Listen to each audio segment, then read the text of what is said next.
সুপ্রিয় দর্শক, যে গাছটি দেখতে পাচ্ছেন এই গাছটির নাম দোতরা গাছ। অনেকে এটাকে বিষাক্ত গাছ বলে থাকেন। সবাই চিনে থাকেন এই গাছটি রাস্তার ধারে, ঝোপে ঝাড়ে, জঙ্গলে এই গাছটি জন্মে থাকে।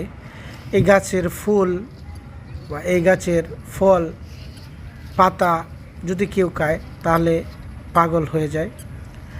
আমি একটা গাছের গোটা আপনাকে ছিঁড়ে দেখাই।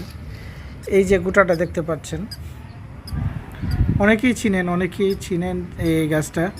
তো এই গাছটা সাধারণত যাদের ঘুম কম হয় তারা অল্প পরিমাণে এই গাছটা খেয়ে থাকেন, তাহলে প্রচুর ঘুম হয়।